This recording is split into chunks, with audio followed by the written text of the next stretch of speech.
Hello everybody, this is my mechanics may call me, and welcome back to Higurashi when they collide Tatarigoroshi. Let's just begin. Okay, why don't we all have lunch? Meep. Oh. Ha ha ha. It's been a while since it's been all five of us. This is really how it has to be. Oh, this is cute. Here, here. Come on, you too, Kei-chan. Bring your desk over. Satoko brought her own desk over as well, grinning broadly. This reminds me of the beginning of the game. Even though nothing had been resolved, this exchange was pleasant, and made me remember how fun it used to be. I can't, Arika, making a bento for me forever. I don't mind. Have fun making your bento. Rika-chan's such a good girl. Having such a good friend must be so reassuring. I put in the big steak, and Satoko puts in the burnt stuff. So if it was just Satoko, it would be so sad, so very sad. Nipa, star. I take it back. Well, she's Rika-chan after all.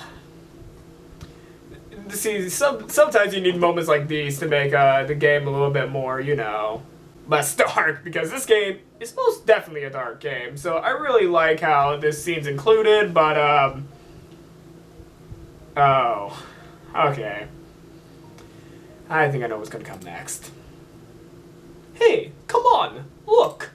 I've got an omelet rice today. Mushrooms themselves are delicious. Delicious. How? I say it every time, but your craftsmanship is splendid. You can become a wife whenever and not have a problem. A wife? A wife? Eating a wife? Rena. I don't think that's what Satoko meant by that. I don't think that's what she meant. How? Using the word wife is totally forbidden around Rena. Please don't say it again. I'll think about what I've done. A little. By the way, it's a new lunch, Mion. It looks different again today. We're all waiting in anticipation. It's a rich assortment of side dishes left over for what my uncle brought last night. I combined the words uncle and brought. Oh my god. It's only like 3 minutes in. I'm already making that stupid mistake. The stew looks pretty great, huh? The color of the radishes too. Really good, right?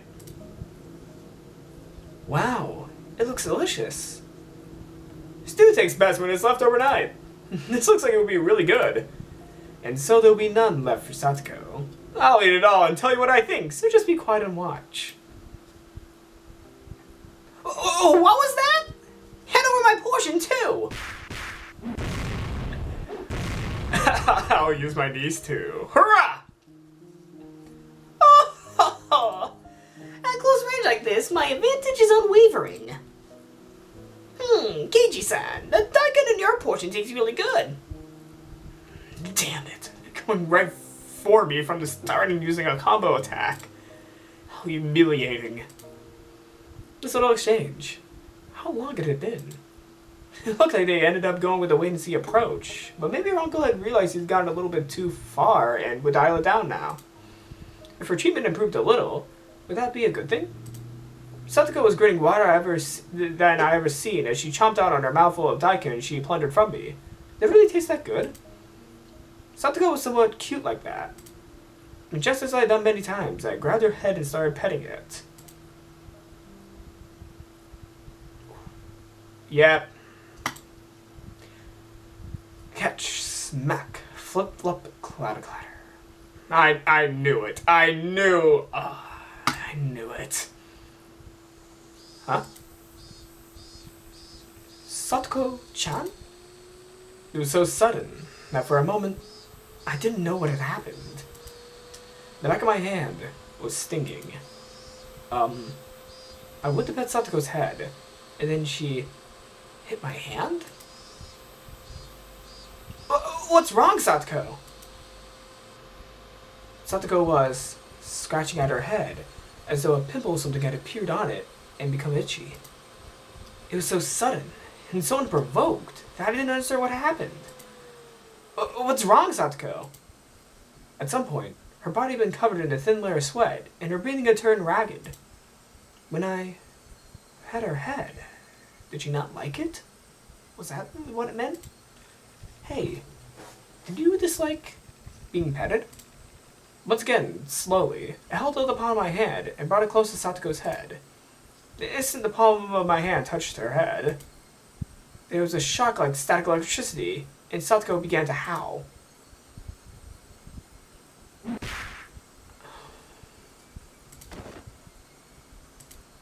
She grabbed my arm in both hands, as if flinging off his stake trying to cling to her, as if trying to throw away something dirty, and she threw it violently. It happened too suddenly for me to react. I hit the desk behind me, and both it and I fell to the floor. The classroom fell deathly silent. As Satoko bellowed, it sounded like she was in the throes of death, and she unsteadily backed away. God. Then she threw up the food she had just eaten. She vomited it all back up. Splish splash. The sound of Satoko's vomit hitting the floor rang through the classroom. Are you okay, Satoko? You seem sick.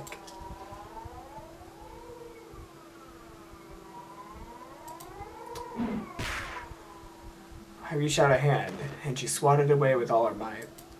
With such extreme strength that I fell onto the floor again. Satoko put both hands on her head as though protecting it, groaned some more, and took a few steps back.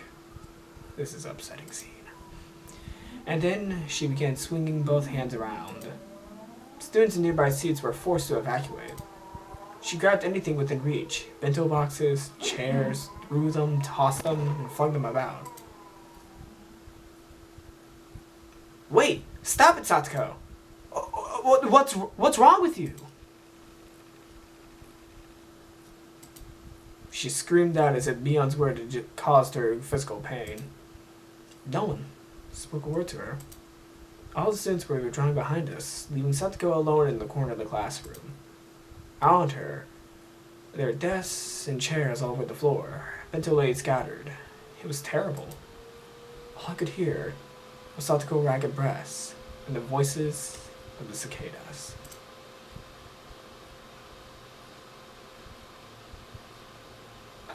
I'm sorry. The strings of tension loosened around Satoko, and maybe she suddenly grew scared of her own actions because she started trembling and gave a word of apology. But nobody knew just who that apology was directed towards. So for now, I decided to answer as everyone's representative. No, it's fine. Are you alright? I'm sorry. I'm sorry. I'm sorry. Our words didn't match each other at all. Satoko hugged her shoulders, and back she went. She ran into the locker with the cleaning supplies in it. Even that made her give a little yelp. The impact caused the bucket at the top of the locker to fall, making a loud sound, and that scared Satoko most of all. She almost jumped out of her skin, grabbing a bunch of the curtain in her hands. Nobody spoke to her. We could only look, not even remembering to blink. I'm sorry. I'm sorry. I'm sorry. I'm sorry. It wasn't me. It wasn't me. Satoko. What on earth? I stood up, took a step away from everyone, and approached Satoko. What happened? I said, I don't know. You're wrong. Just calm down. Satoko, do you know who I am? No more. I hate this. Every time I took a step forward, she grabs the curtains more tightly and cried out. Satoko, it's me. It's Kiichi. Don't you recognize me? I'll never, ever hurt you.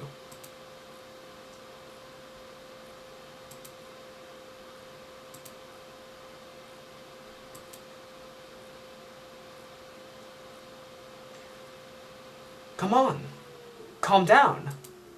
It's alright. I'm your friend. Help me. I don't want to be scared. It feels bad. No, I don't. Suddenly my shoulders were grabbed and I was dragged backward. It was Rena. Sorry, Keiichi-kun. You get a little farther back. After pulling me back, she ran to Sadako in my place. It's okay, Satoko-chan. There's nothing to be scared of. Please, don't worry.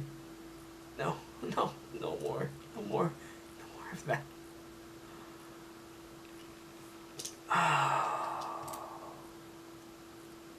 Oh, God. Okay. Nini, help me. Nini, help me. She gripped the curtains and kept calling for her Nini.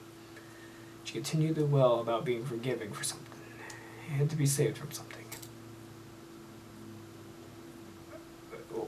What is this? Mian gashed her teeth and groaned, and there were tears falling from her firmly closed eyes. What the hell? What is this? Didn't this come all to an end yesterday? Weren't we supposed to go back to our old lives? Mian!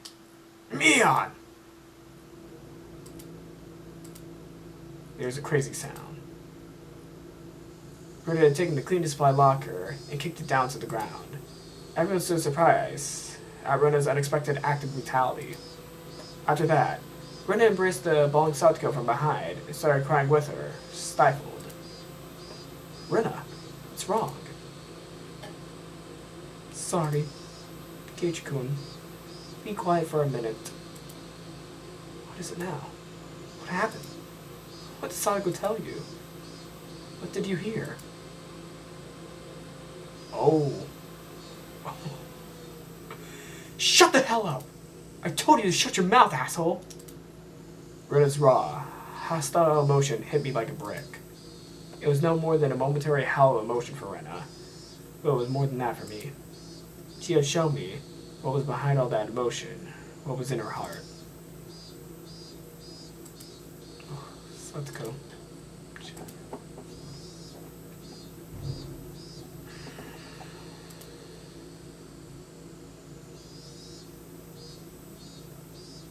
Forgive us. We couldn't do anything for you. Forgive us. Nini.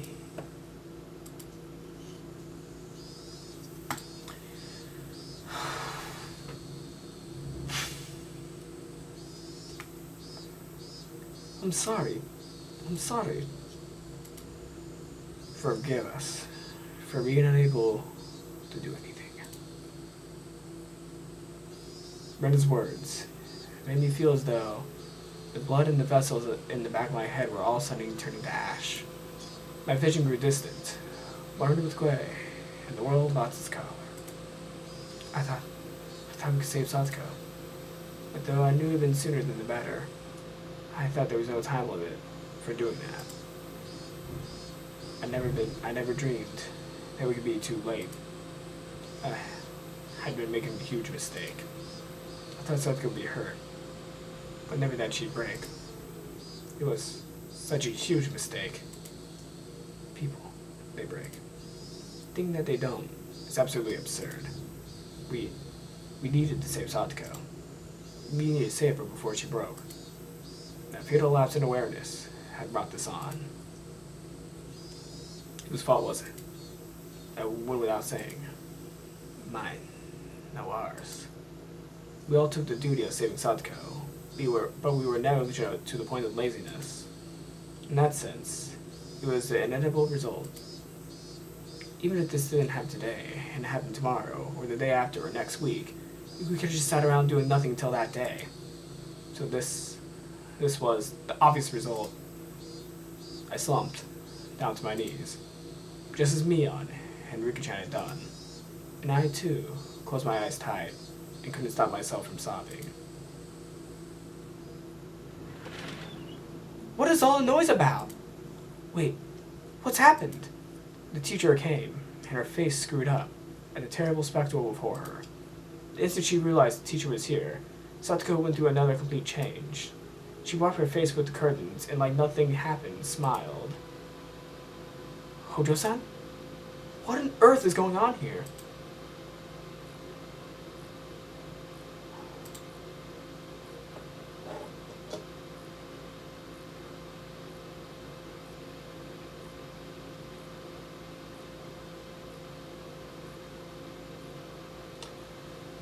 I just got into a little squabble. We understand is all. We went a little crazy over our lunches, right? Rina didn't nod in reply. But then, since Satoko wished it, she nodded without strength. The rest of the class couldn't keep up with her extreme changes. We all just stared, in a daze. Oh, it was just a little horseplay. I scared everyone out of their wits. Satoko will probably sweep the whole thing under the rug. For what? Her heart is torn to pieces. So what else? You wanted your Nini to help, didn't you? But unfortunately for you, Satoshi doesn't ever intend on coming back. It's never that easy. He won't just conveniently show up and save you. So you don't have to wait for him anymore. You can cry, beg for help, and you can run away. We can't do anything, Mian suddenly said. She spoke then, those few words that had tormented me countless times. Those words were a spell, and when I heard them, my whole body started to regain its calm. My emotions all slipped away like they'd never been there, like wave departing. And then the world's color flipped inside out. My field of view expanded. My head grew remarkably cold, and I felt my mind's volume had grown wider than the classroom we were in. At the time, my soul was doubtlessly no longer the small, heady vessel in my head, but floating in there a little bit above it. It was a mysterious feeling of release. I broke free of the cramp confined to my skull and stretched out my roots in all directions as far as I wanted to. It was a strange feeling, and one I never felt before. An odd sense of exhilaration. My sharpened senses caused me to transcend. My mind was sharper than a knife's edge, and I immediately decided that spending the time to let myself crush with grief would be an absolute waste. I erased all the garbage information from my brain. I expelled the pointless emotions presenting obstacles to action. Mian. Curse it all you want. Curse our palaces as much as you want. Huh? If I could have taken back if I could have taken back what had happened by crying about it, I would have cried all day. But the fact was, this is how things had turned out. I couldn't take back what had happened.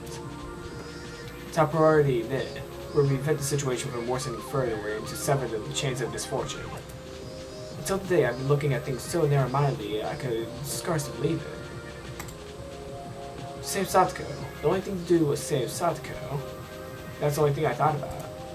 I didn't allow myself to realize the most basic, direct, and certain way of removing the source of Satoko's unhappiness. No, actually, I realized it yesterday. But as for the means, I relied on some stupid curse from some dumb deity. I never considered carrying the task out myself. I would obliterate Satoko's anchor. There was plenty of ways to do it. This was a task held infinite message. Ironically, the method of saving Satoko required mostly money, but the method of killing that man would pretty much add no money at all. I could kill him with the least amount of investment. The least amount of money suited him. It was the only way of his life. I kept eliminating needless, worthless information from his head, replenishing it with only the knowledge I need to achieve my goal. I used every cell in my brain to think about how to kill him. The way I killed him didn't matter. I'll allow any method, from whatever time and whatever country, as long as it ended in a quick and certain death. If we were to have an additional condition, it would be not to get caught. Removing him was an act designed to return the people's times we had with Satoko. If I was arrested in exchange for the removal, we might as well have killed each other. With only him gone, we'd go back to our normal lives. That was my supreme objective. My ultimate goal. Kill him, definitely. But definitely don't leave evidence behind either. Two alternatives at odds with one another. The condition of not leaving a trace back to B automatically narrowed the number of murdered methods. No witnesses was an absolute must. Unfortunately, given the right timing to use all, there will be nobody around. Fortunately. I think I said that. I mentally reconstructed the land around Satoko's house. The number of pedestrians, different at different times. The movement of the algorithm of the neighbors. Would I lure him out or charge at him? What would my weapon be? When and where would I carry this out? Where? It needed to be somewhere I wouldn't leave a trace. When? It needed to be as soon as possible for Satoko's safety without even wasting a millisecond. This is absurd. Completely absurd. When I thought about it this way, it struck me how easy the act of killing was. If I could leave evidence, if I was just going to kill him, anyone could easily turn into a murderer. But our reason prevented that. It told us who will get us arrested for sure. And then, being arrested by the police was the final thing preventing people from committing homicide. Absurd. If you went all the way out to the middle of the ocean, you wouldn't leave any trace at all. Anyone would drop those they hid into the depths if they knew that. It's all too easy to simply remove them. I could leave a class right now, grab a little baseball bat or something from the schoolyard, and go to his house and attack him. Estimated time would be 25 minutes. If I wanted to kill each other, it wouldn't even be minutes. I could do it in 1,500 seconds. I knew just how much this continued existence depended on me. He was nothing. I could expel him from this world within 1,500 seconds after making up my mind. For when I decided what to do, he only had 1,500 seconds. Actually, if I ran full speed to his house, that number would go down even further. But he was alive. He was still part of this world at this very moment, having torn Satoko's body and mind to shreds. Why? Because I was letting him live. I was permitting him to live so he was alive. If I rescinded that permission, he'll be evacuating his mortal coin within 1,500 seconds. You think I'd let you live to breathe even 1,500 seconds more of air? I'm taking my permission back, right here, right now. You'd be better to thank me letting you live until today. However, I actually needed more than 1,500 seconds. I'm not just going to end you. Getting back to your old lives is far more important. It's only that I'll cleanly be cutting you out of this world. And we'll find a culprit. I'll forget that I dirty my hands on likes to you as naturally as I brush my teeth before bed. So to do that, I need to make a special exemption for you and give you more than 1,500 seconds. I'll give you special permission to keep on living as though you have until I construct the perfect plan for your murder. Wait, Keiichi. You can't let that time go to waste. Yeah, I know. I'll kill him quickly. I'll remove him with certainty. I won't refuse any time to think of a plan. Think back. Tomorrow is Watanagashi, isn't it? Last year on the night of Watanagashi, your aunt died. Her head was busted open by some deviant, and her brain spattered everywhere. That's it. He's someone who deserves to be given to death on the night of Watanagashi. Hey, Orishisana. You call yourself a guardian, but you didn't protect Satoko. Cursing Satoko's family for the damn stuff is your own business, but now you made Satoko unhappy when she didn't have anything to do with it. I, Keiichi Maibaro, hereby denounce you. The guardian identity of Himizawa a failure. We don't need you. Go back to the deepest, darkest part of their shrine this year. Besides, if you had just cursed and killed both of her and her uncle last year, none of this would have ever happened. The curse this year, it's not on you. I'll be the one deciding. There won't be 3 families controlling the sealed deaths behind the scenes. No, not some vague people who I can't even tell if they're feuds or not. This time, I'll be the one to love with divine judgment. So don't get in my way, just watch. Stay quiet and watch. I'll obliterate him. I'll wipe him off the face of the earth. I will stomp his out with his very existence.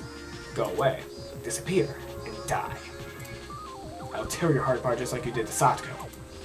I'll have your blood as payment. Oh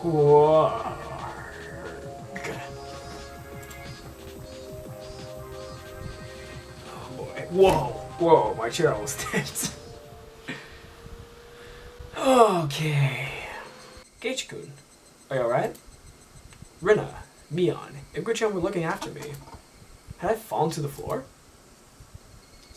You surprised us. You suddenly fell down. Were you having a nightmare? You were moaning. Shut it. Quit speaking. Quit squeaking at me like that. My friends gave a start and backed away. What? Ren and the others, they exchanged glances, unsure what to say, and still confused for a moment. What? Was that your voice, Keiichi-kun? Of course it was. Ren gulped firmly and opened her mouth. For a second, Keiichi-kun, your eyes were really scary. My eyes?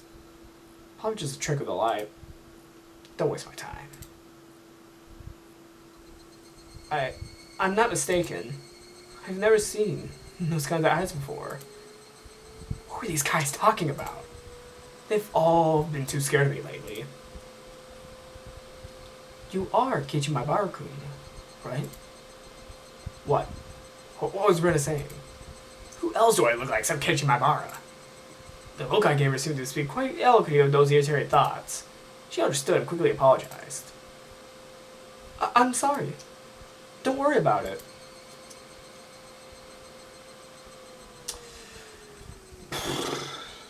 Yep, that's the end of the chapter. Oh boy. So yeah, this is where Keiichi's character turns into a completely different character at this point because, well, yeah. Let's see the tips real quick, because I can't really say what happens to Keiichi later on in this arc, but it's a lot different than he was earlier in this game. Let's just read the tips real quick. Emergency. June 18th, 1983. Abuse regarding Satoko Hojo. Urgent. We propose that Satoko Hojo must be taken into immediate custody based on the items below. Family situation. Life with adopted father, who recently returned to Himizawa has already turned disastrous, and she is currently subject to endurable physical and mental abuse from her father. Child Consultation Center's response. A child probation officer was dispatched yesterday on the 17th to the Prefecture Welfare Office, but because of the 77 case, changed to a continued coaching conditionary action. Unfortunately, the consultation office head does not properly understand the situation. Status of concerned child. Child already appears to be suffering from an outbreak of something close to neurosis or maniac depression. If her unstable pubescent mind is negatively stimulated by stress, it will put her in the risk of, it will put her in development of a healthy body and mind at risk. This cannot be allowed to continue from a humane standpoint. Allegations made to the family's court. We propose that, based on the above items, that Satoko Hojo should immediately be taken to the protective custody. She would be secured temporarily under emergency allegations in the family court under Article 28. We request emergency coordination between all related agencies. I really messed up reading that. I'm so sorry. I messed up many lines. I was trying to read that fast.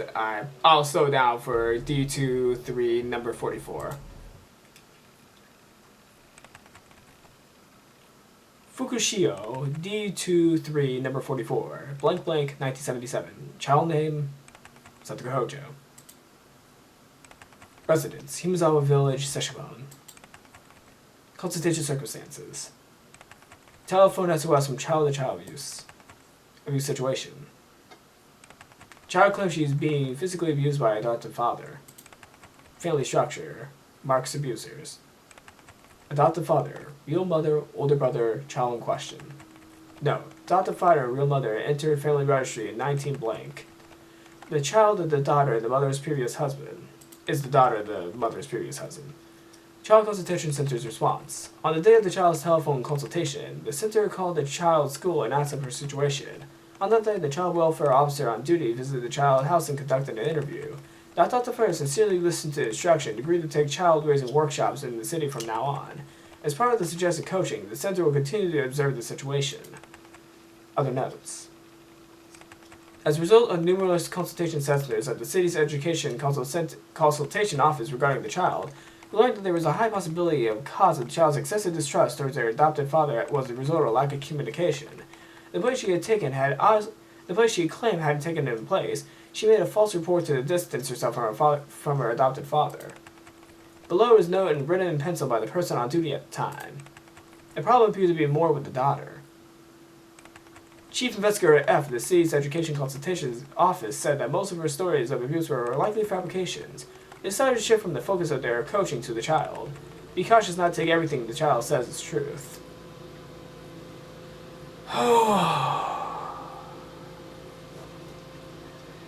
And these are very important.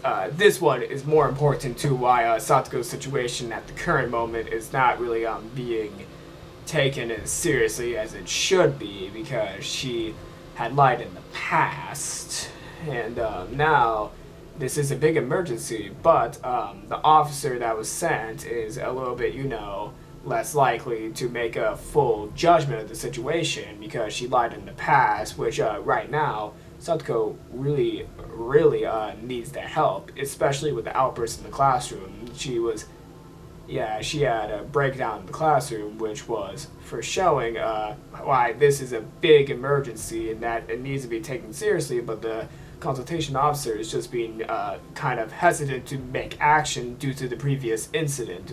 In response to this, Keiichi, who is already known as an irrational thinker, is now about to do something that is very, very dumb, because the uncle, he is horrible. Like, he is definitely horrible, and I don't really care what would happen to someone who is doing stuff like that. But for Keiichi to kill him, that would be more damaging to Keiichi, because he thinks, oh, once I kill him, everything will go back to normal. Nothing will ever go back to normal once you killed somebody. It would be more preferable if he goes to prison, but yeah, if this is the only way, it might not be the worst option, rather than letting Satoko continue to be abused, but it's also a bad decision to kill him. So either way, the whole situation's shitty. Like, this whole situation's shitty, and yeah, it's not the easiest read. So thank you all for watching this video. I'm sorry I stumbled on this episode. I was reading too fast around it.